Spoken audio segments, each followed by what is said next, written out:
Estamos en Palenque terminando de evaluar el avance en la construcción del Tren Maya, pero también ya pensando en lo que voy a proponerle al presidente Biden. Vamos a tener una cumbre sobre medio ambiente, sobre cambio climático el jueves próximo.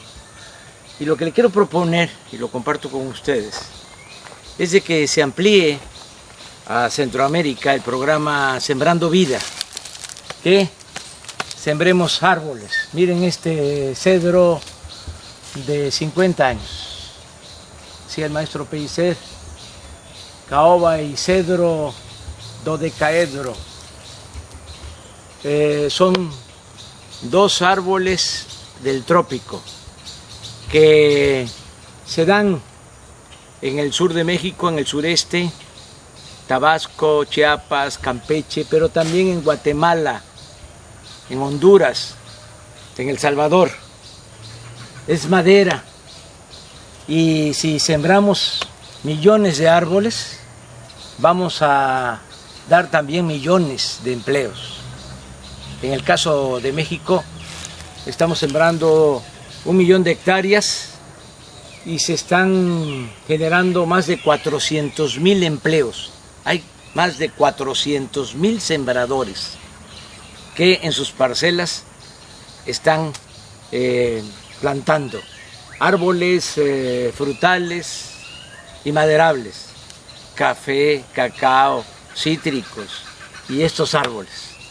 Esto permite el que la gente no se vea obligada a emigrar. Ayuda mucho al medio ambiente. Esto es lo mejor, porque podemos sembrar en 3 años 3 millones de hectáreas y dar hasta 1.200.000, 1.300.000 empleos a hermanos centroamericanos y también a mexicanos de Chiapas, Campeche, Veracruz, Oaxaca, Tabasco. Esto nos permitiría también ordenar el flujo migratorio. Este mes pasado de marzo se desbordó y lo peor es que ahora los polleros, los traficantes de personas están sugiriendo, además de que cobran bastante, de que lleven niños los migrantes, cosa que se me hace inhumana, cruel, desde luego indeseable, vil. Bueno, entonces podríamos hacer un acuerdo, decir, a ver, te apoyamos para que siembres tu parcela. Si vas a sembrar café, si vas a sembrar cacao, pues son 3 años, te apoyamos 3 años y más. Pero a los 3 años, ya que tengas tu cultivo, ya tienes derecho en automático a una visa de trabajo por 6 meses para Estados Unidos. Vas 6 meses y regresas a tu pueblo. Y luego, 3 años después de tener tu visa de trabajo, con buen comportamiento, ya tienes derecho a solicitar tu nacionalidad estadounidense. Entonces es ordenar el flujo migratorio, no estar rechazando y no aplicar medidas coercitivas. Los migrantes son seres extraordinarios. El mundo se ha hecho con migrantes. Todos tenemos que ver con migrantes. Bueno, desde la época prehispánica, los mexicas fueron migrantes, todos hemos sido migrantes, tenemos antecedentes de familiares migrantes. ¿Cómo se hizo esa gran nación que es Estados Unidos? Con migrantes. ¿Cómo se conformó esa patria, esa isla independiente, soberana que es Cuba? Con migrantes. ¿Cómo se transformó México, este país único, con un pasado glorioso, espléndido en lo cultural, en lo civilizatorio, la grandeza cultural de México. Bueno, pues también con migrantes. Los europeos vinieron a México y a América, y los asiáticos lo mismo. Y esto desde que se tiene memoria, siempre ha habido migrantes. Entonces, son, decía yo, seres extraordinarios porque se dedican a trabajar, son gentes de bien, que en vez de optar por actividades ilícitas, por tomar el camino de las conductas antisociales, sobre todo los jóvenes, deciden echarse a andar, arriesgándolo todo para buscar algo que mitigue su hambre, su pobreza. Entonces merecen mucho respeto. Nada más es cosa de ordenar. Así como se hizo primero el Tratado de Libre Comercio, 1994, ahora se amplió, se renovó, está mucho mejor en lo económico, en lo social, sobre todo porque se incluyó lo laboral, que no se contempló en el primer tratado. ¿Qué es lo que le quiero proponer al presidente Biden? Bueno, vamos a un tercer tratado o a una tercera etapa. Vamos a hacer un acuerdo regional de migración, un acuerdo migratorio. Canadá, Estados Unidos, México y los países hermanos centroamericanos. Un plan migratorio. Nosotros estamos dispuestos a ayudar, pero bueno, ya hablé. Este es, les decía yo, cedro. Si lo tumbara, que no lo voy a hacer nunca, me alcanzaría para hacer todos los muebles de la casa, todas las puertas, todas las ventanas, con este ejemplar. Pero miren, este tiene, les decía, como 50 años. Este ya es de la época de mis padres. Pero esto sí ya lo sembré yo acá. Les voy a presumir, les voy a presumir. Todo esto es caoba. Porque si el cedro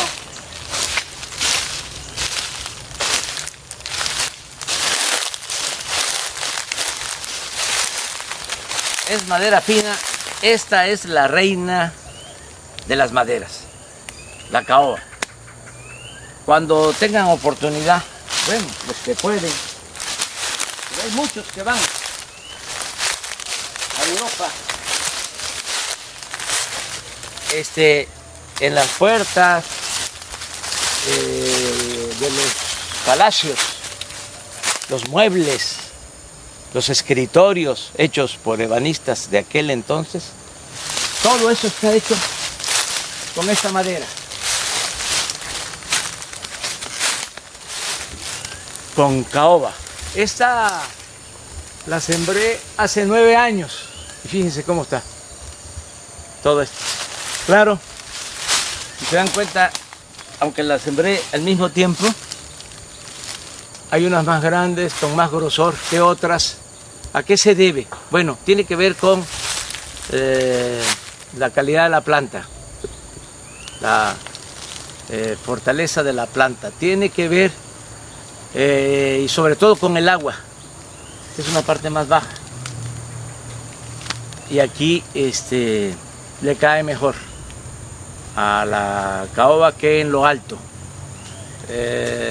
Ya eso es asunto para las nuevas generaciones, pero si se plantara caoba con sistemas de riego, entonces no se tendrían que esperar 40 años, sino a los 20 estaría ya de corte. Claro, cuidando, cultivando. Esto es lo que quiero que se pueda extender. Ya en el caso de México, les comentaba, tenemos el programa Sembrando Vida. Nada más aquí en Chiapas hay 80,000 hectáreas sembradas de madera. 80,000 hectáreas. No. 200,000 hectáreas y hay 80,000 sembradores, nada más en Chiapas. ¿Y cuál es la diferencia de Chiapas y Guatemala? Si somos pueblos hermanos, es cosa de extender el programa con las condiciones a las que hice referencia.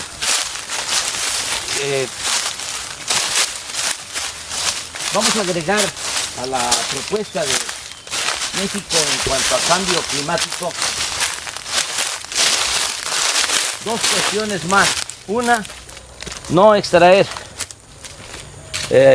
más petróleo crudo del que necesitamos para producir nuestras gasolinas. Aunque tenemos muchas reservas, hemos encontrado 3 grandes yacimientos, ya no vamos a vender petróleo crudo, vamos a procesar toda nuestra materia prima en México y vamos a dejar de comprar las gasolinas en el extranjero. Entonces, ¿esto qué significa? De que en vez de extraer como se hacía antes 3.400.000 barriles diarios, 3.400.000 barriles diarios, vamos a poner un tope de no pasar de 2 millones de barriles diarios. Esto es dejar petróleo para las nuevas generaciones, no agotar, no acabarnos la herencia de las nuevas generaciones, actuar de manera responsable. Y lo otro que vamos a hacer también para contribuir a que mejore el medio ambiente es de que vamos a invertir en las hidroeléctricas que se construyeron desde hace muchos años en México, pero tienen equipos ya obsoletos, turbinas de hace 40 años. Vamos a cambiar esas turbinas para producir más energía con la misma agua. La producción de energía eléctrica con agua es lo más limpio que hay y lo más barato. Entonces vamos a intervenir 14 grandes hidroeléctricas con nuevas turbinas y con nuevos equipos para generar energía eléctrica y no utilizar combustóleo. Eso es lo que vamos a estar planteándole al presidente Biden, nuestra aportación, cooperación para que cuidemos nuestro mundo, cuidemos nuestra naturaleza. Miren este puentecito está hecho también de una madera tropical, este es chicle, y las alfardas de abajo, las tablas, no se han cambiado, tiene 10 años, y aquí cuando llueve, pues se inunda, por eso sembré zapote de agua que resiste las inundaciones, y esto que es pinto, palo de pinto, que también es un palo muy fuerte, una madera muy fuerte, era la que se llevaban a Europa para dar colorido a las telas cuando todavía no se llevaba a cabo la revolución industrial y no habían colores artificiales. Entonces se usaba para la madera. Esto es la vida.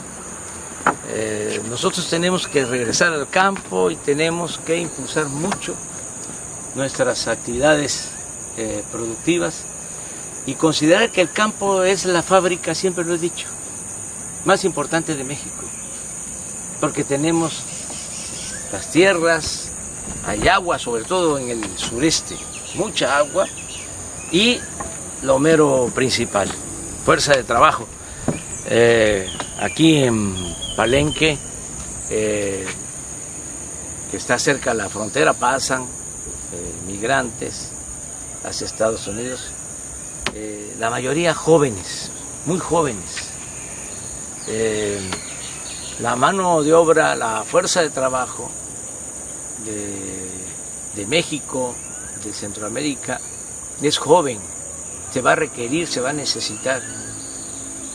Imagínense qué pasaría sin los mexicanos en Estados Unidos. Creo que hay un documental que se llama así, Un día sin mexicanos en Estados Unidos. O Un día sin mexicanos en Canadá. ¿Por qué no ordenamos el flujo migratorio y nos complementamos? Porque además esa es la manera de fortalecer la actividad productiva, comercial, económica de América del Norte. Si no nos unimos en América, nos va a superar Asia. Y yo creo que podemos llegar a un buen acuerdo, complementándonos con tecnología, con inversiones, con fuerza de trabajo y sobre todo a partir de gobiernos democráticos y de respeto de nuestras soberanías. Ya hablé bastante, muchas gracias.